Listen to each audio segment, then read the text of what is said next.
Morning, everyone. Welcome to Coffee with Casey, where we go over market conditions and market strategy. This starting our fourth year together, and it's funny. I thought in the first week, it's like, well, I've said all I have to say. That was 4 years ago. So let's talk about what's happening in the market. First of all, today we want to talk about buyers: how, when, where, buy, why. Really, there's been some movement in the mortgage market that is really going to help these buyers out and bring more buyers out, give them more opportunities, especially first-time home buyers. Take a walk around and see what's going on, all right? First of all, last year, no secret that, the inventory was way down, sales were way down. So what I did was I started market in a minute, where on Wednesdays, I'll put out a market in a minute, which is 1 minute, 30 seconds, that just brings you up to date on where is the inventory, what's happening, what are the current interest rates, whether they're going up or down. In other words, real quick, within a minute and a half, you get a snapshot of what's going on in the market. So let's, and you can see that on our Instagram account. So we go over that last year, inventory was definitely down. In our main market, which is Vienna, it was down 23%. So across the board, 20% the inventory was down. That affects realtors, appraisers, mortgage companies. That affects everybody. So real estate is a massive field. So with interest rates down, or with inventory down, it was a tough year for anybody in the industry. So let's look at what's happened in the last 30 days. In the last 30 days, inventory has really started to bubble, right? We've got interest rates coming down that we'll talk about, but everybody's starting to bring their houses back on the market for 2024. So in the last 30 days, 85% increase in homes coming on the market in Vienna, 88 in McLean. You can see across the board. Some markets, not so much, but a lot of markets are starting to see increased inventory over 2023, okay? So here's what's driving everything is the interest rates are going down. So I've told you, if you want to know about interest rates, first go to the oil fields, find out that we're pumping more oil, that the oil prices are coming down, fuel prices are coming down, gas prices are coming down. When that comes down, inflation comes down. When inflation comes down, interest rates come down. Inflation bumped up a little bit, and you can see right now where that's affecting the 10-year bonds. Why is this more important? This is the indicator of day-to-day, hour by hour, minute by minute, of what the market is doing with interest rates. So currently, about 4%. Our mortgage rates should be about 1.7% higher than that, or 5.75. They're currently about 6.5%. So I can tell you with all certainty that those rates will float down, right? And we'll keep an eye on it every week. But there's your interest rates. This is Freddie Mac. And these are as the rates are floating down. Now you're going to start to see more opportunities for buyers. And now I think that makes it easier for sellers to start putting their houses back on the market. All right, so let's take a look at how that's affecting the markets. Now, over $1 million, and again, this is what we call the success rate. So if 10 homes were on the market, how many are under contract? Well, over $1 million in Vienna, only 40% are. So anything under 40% is a buyer's market. Anything over 60% is a seller's market. So over $1 million, most of these markets are in buyer's markets right now. Why? We've had heavy inventory in the last 30 days, so it's starting to build. Here we go. All right, now let's look at the homes under $1 million.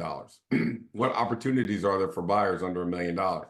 Not much right now, right? 88% of the homes under $1 million in Vienna are under contract, 100% in McLean. And you can see across the board, most markets are in sellers' markets until you get out west, right? Now, if I'm in Ashburn, only 33% of the homes under $1 million are under contract. That's a great opportunity, right? So here's some opportunity buys for people out there. And I think that as far as these markets are concerned, we just have to watch the inventory as it comes on, right? Now, I want to switch to buyers, okay? Normally I talk about sellers and listing homes and got that. Let me talk to buyers, right? So maybe my clientele, if you will, are older people are listing their houses.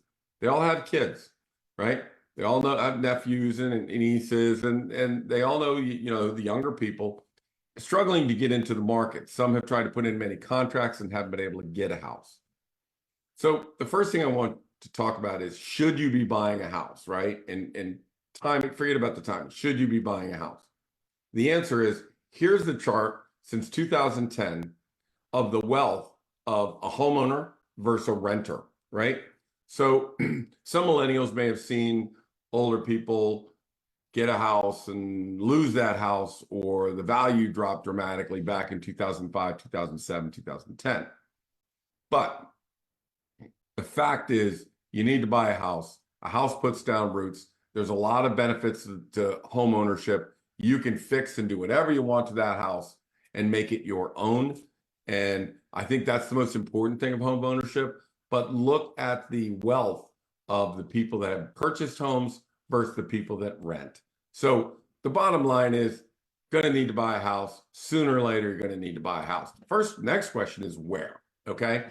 So let's talk about this for a second. Where do you buy your house? So let's take a 3,000 square foot home that was built in, let's say, 1990. In McLean, that house is 1.65 million. That's what it costs. Some people need to live in McLean. They need to be closer to DC. That's the quickest shot into DC, and they pay a premium for living in it. In Vienna, same house, $1.3 million. So you save $350,000 by moving from McLean to Vienna. If you move out towards Reston and out towards Potomac Falls, Reston is 1.15. So we dropped another 150,000. So the farther west you go, the lower the cost is for that house. So a same home in McLean costs 1.65. In Ashburn, it costs 900. In Percyville, it's 850, right? So depending on how close you have to be to work, and usually the national average is 30 minutes, how close you are to work will dictate how far out you move. Some people don't mind the commute, so they'll move out, to Percyville or Round Hill, like my daughter did, and she loves it. So, that's your chart. Now, the other one is, if you're going to go down the 66 corridor, again, we have McLean and Vienna, go to Oakton. The spread from Vienna and Oakton is not that much anymore. It used to be about $150,000. Now it's about $70,000, right?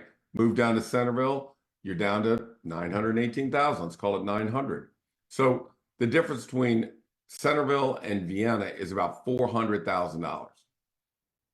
Keep going out in the Haymarket, about $862,000. So the first thing a buyer really needs to know is, what do I need? Space, feature, function, amenities. Then you've got to adjust where you're looking based on what you need. If you can only spend $1 million and you must have X, Y, and Z, then you're just gonna have to move farther out to get it, whether it's Centerville or Haymarket or Ashburn or Round Hill or Percival or whatever it is. So know that you will adjust your pricing on how far you go. Now, why is it really exciting what's happening right now with buyers?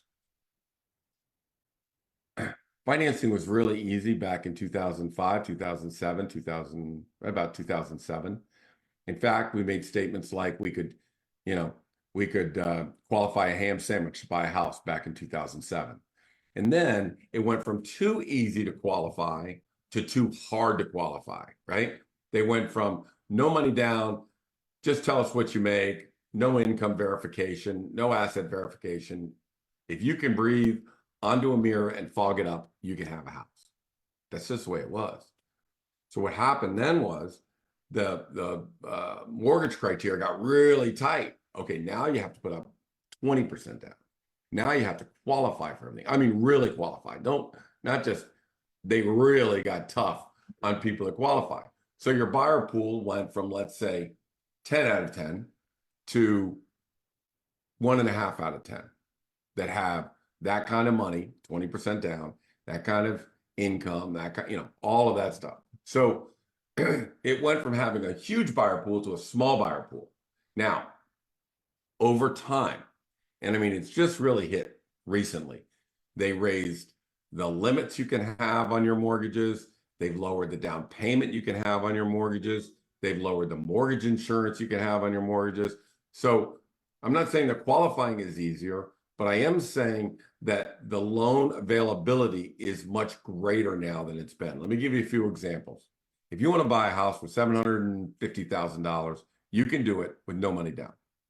No money down, multiple ways, VHDA, not huge interest rates, normal interest rates. But let me explain the thing when I say MI. MI is mortgage insurance.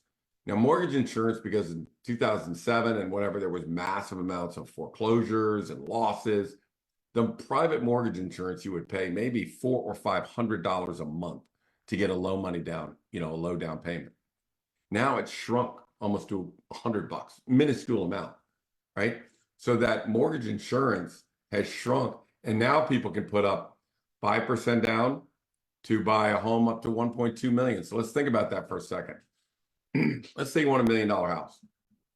5% down is $50,000 to put down to buy the house. Now, rates are coming down. I know rates right now are still a little high, but get an ARM, get a 7-year ARM or whatever with a lower interest rate, and just watch that market flow down. And when the interest rates go down far enough, that's when you refinance, right? So get in the house now for $50,000 and pay the mortgage payment, and then let that rate float down and then refinance. Because if rates go down to 5 or 4.5, then you're going to see buyer pools coming out, and then you're going to see prices start to rise again. So you may have missed out on the bubble at 2020, but here it comes again, right? So prices today are where they were in 2022. They've leveled off. They're not coming down. They're not depreciating. They're pretty much where they were, right? So 5% down, find that perfect house, get in there. Mortgage insurance is minimal. Now, a lot of times they may have had some loans available that were firsts and seconds, and it got a little complicated, and second trust was higher than the first, and forget about it. Right this second, I'm telling you that mortgage rates do not penalize a buyer for only putting up 5% down. And the mortgage insurance is minuscule. And the $50,000 can come from the bank of mom and dad, right? Let's say you have 25 and you need 25,000 more, right? So here's what I would do.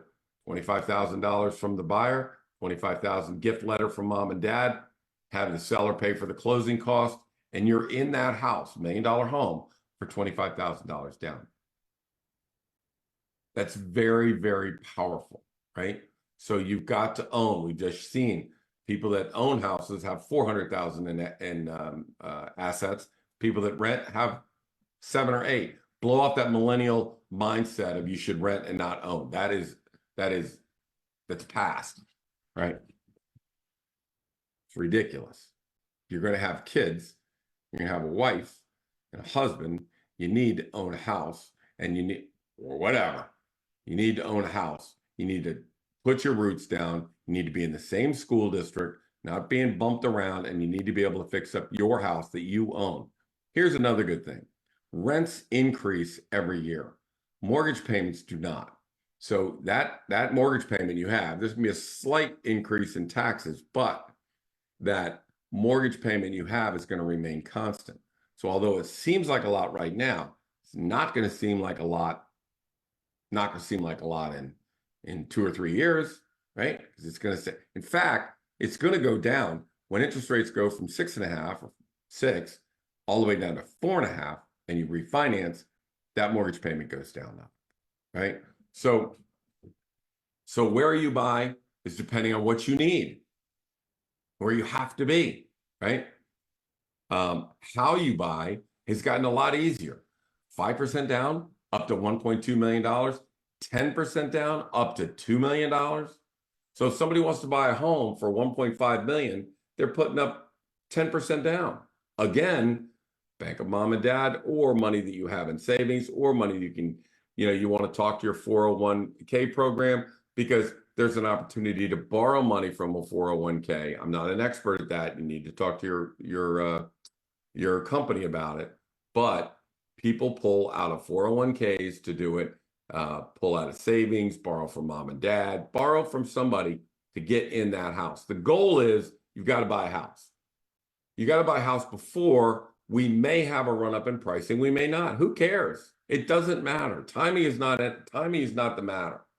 The matter is that you get established so your kids have a school. Now, I will say, when you're looking, the most important thing that people look for is schools. And if you have a 6-month-old or a 10-month-old, doesn't matter. They're going to be going to school one of these days. You're going to need to get in the right school district. So when you're looking at price, space, feature, function. What do I need? And then make sure you're getting a good school district. And that's the way you want to narrow it down.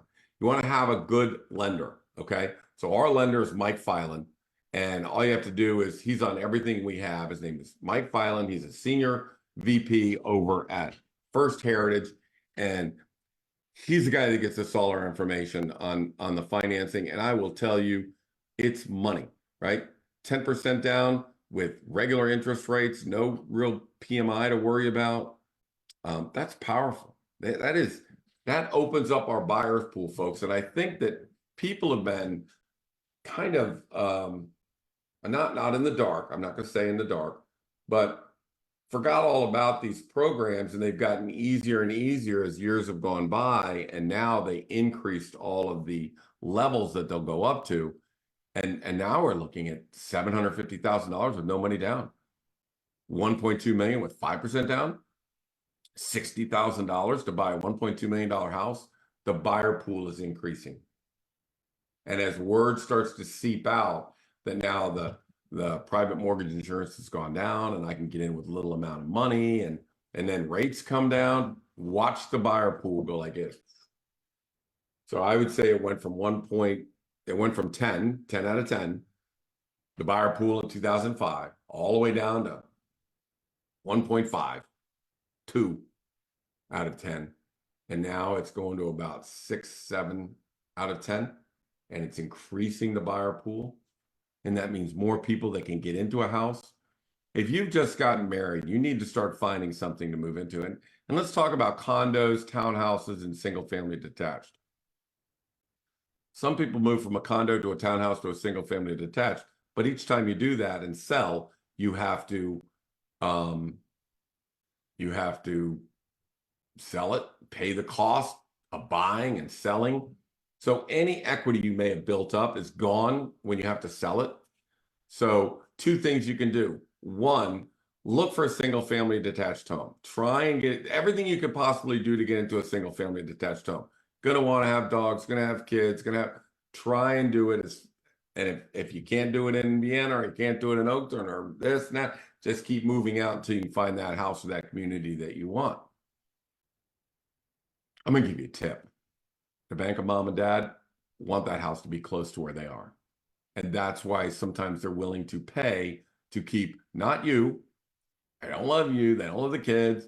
They want those grandbabies and they want them to stay close.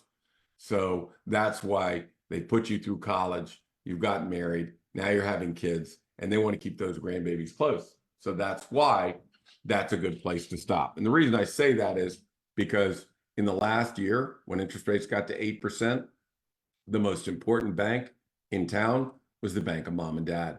We saw a lot of cash, a lot of huge down payments. I know where they're coming from. We ask them, and we can see the gift letters, so we know what's coming. And I will just tell you that I don't think you need to go to mom and dad if you don't have to, but $50,000 to buy a $1.2 million house without overextending yourself. That shouldn't be the last $50,000 you own to your name. So without overextending yourself, because you don't want to do that. But if that's something you can do, and a lot of people can, you need to start thinking about that. I need to start planning. Forget what you hear from the millennials about you shouldn't buy a house and blah, blah, blah, blah, blah. That's just a bunch of bullshit, right? Everybody needs to put down roots, be a part of their community. And that's just the way it is.